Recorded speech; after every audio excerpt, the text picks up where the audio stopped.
Raiders play at the Steelers at 1 Eastern on Sunday. Now listen up. Early games are tough for Oakland, who's lost 6 of their last 18 games played on Sundays at 1 Eastern. They play a Steelers team who will be without Le'Veon Bell. In 2 games without Bell this season, D'Angelo Williams ran for 204 yards.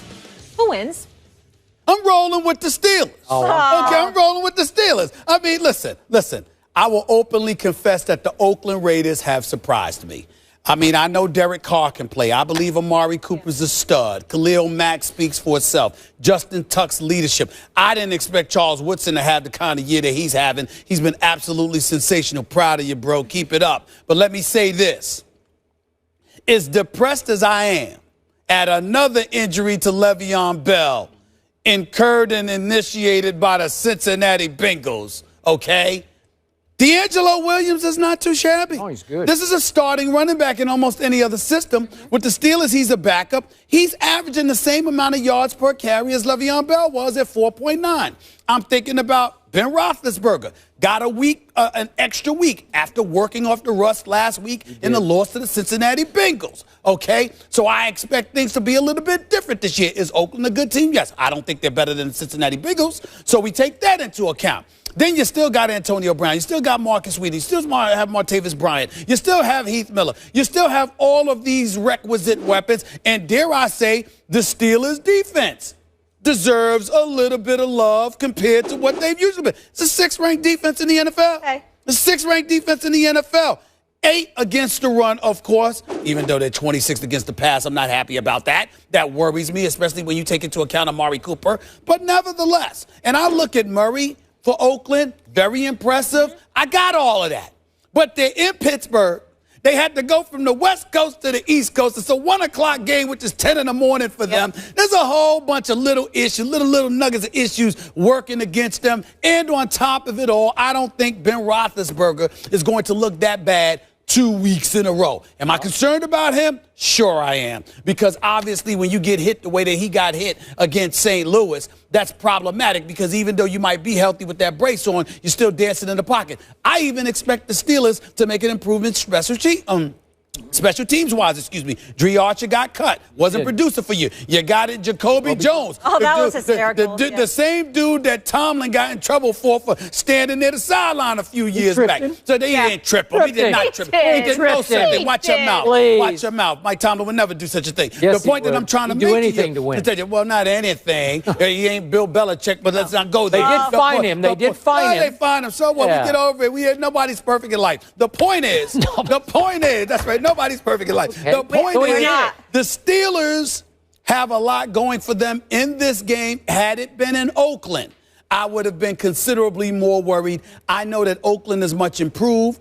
I respect them. And not only that, they're on a come up to the point where you're the Steelers. You're clearly not going to win the AFC North. These games are pivotal because I believe the wild card spots in the AFC are being fought between Oakland, Pittsburgh, and the New York Jets, with Miami and Buffalo still in the mix. Steelers have to win this game. This is a very important game. I think they close the deal. They get it done. Steelers, 31. Oakland, 24. And you grew up a fan of the Steelers. Pittsburgh Steelers. Yes. Thank you very much. Yes. So, I bring that up when you talk about the Cowboys? Do I bring that up all the time? You're welcome to. I love the Dallas Cowboys, and I have since I was like 8 years old, whenever they started, 1960. You actually root for things to happen just to facilitate your team. That's true. I do. I admit it.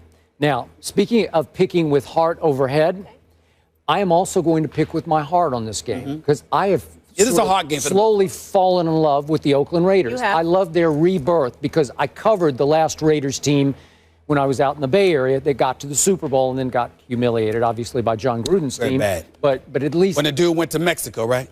The dude went to the night before the dude went to Mexico. The night before the Super Bowl. Unfortunately, I was in San Diego and he went down the.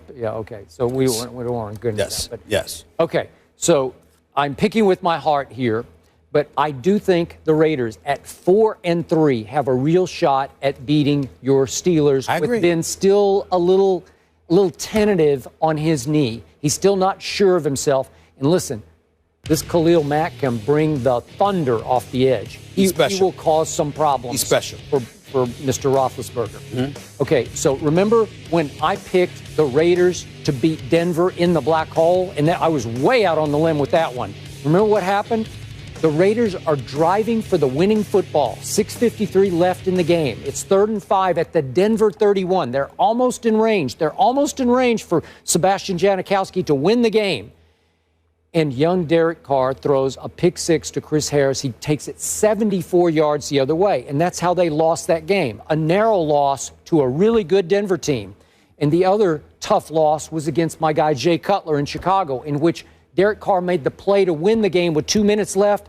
And then Jay Cutler goes boom, boom, boom down the field, and a last-second buzzer-beating field goal wins the game. So those are the two tough losses they've had.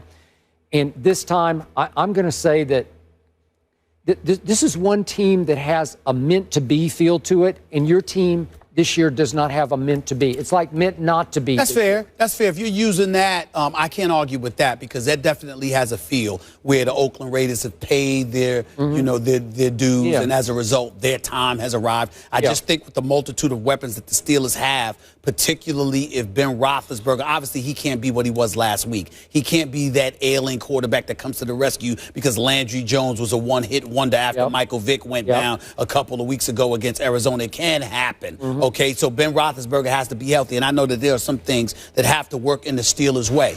But at the same time, I just think that the game being in Pittsburgh goes a long way. There's a lot of damage we've seen from the Oakland Raiders, even though, in fairness to them, they lost to 2 undefeated teams, and they lost on a late rally to Jay Cutler and the Chicago Bears. But there's no denying that the Raiders look impressive. Amari Cooper is special. He's already got nearly 600 receiving yards, and it's just 7 games into the season. I want to take a moment to give some love to Jack Del Rio, the former defensive coordinator in Denver, who's now the head coach for the Oakland Raiders. I think he's doing a good job. And I got to tell you something as well. I'm going to give your, the offensive line coach, Mike Tice, so a little bit of love here. They're protecting. Derek Carr's only been sacked 8 times. You got a running game. This is a guy that's going largely unnoticed. Obviously, the line of scrimmage is where all the damage gets done. So I see what Oakland's doing, and they deserve a lot of credit. But I think the multitude of weapons the Steelers have at their disposal, combined with being in Pittsburgh, goes a long way. Am I worried? Sure I am. Derek Carr's only thrown 3 interceptions on the season. Got 15 touchdowns. He's completed 65% of his passes. This brother can play. Really He's also thrown touchdown passes to 8 different receivers. That's right. And one of those is the Todd Gurley of rookie receivers, Amari Cooper, right? Yes. Okay, so I got that going for me. Yeah, you do. Here's why I'm scared. And the Steelers don't have the greatest secondary either. Okay. Speaking of secondaries, yes. Even though my Raiders have held opponents under 100 yards rushing for 5 straight games, the reason they've done that is because their pass defense ranks 31st. That's right. So Ben should have a pretty good day, But I'm still going to go Raiders 27-23. Steelers will have to pass, and that's the interesting part. If Le'Veon Bell were healthy, they might be running the football more against the number 2 rushing attack defensively in the NFL in Oakland. Whereas with Le'Veon out, you're not going to rely on D'Angelo as much. And as a result, you're going to throw the football more. Another great one. Yeah. So we've got a good slate this weekend. Pittsburgh's favored by 4.5 in this one. Will Leonard Fournette stiff-arm the competition this weekend and lock up the Heisman race against Bama? We'll get into that on the other side. This is First Take.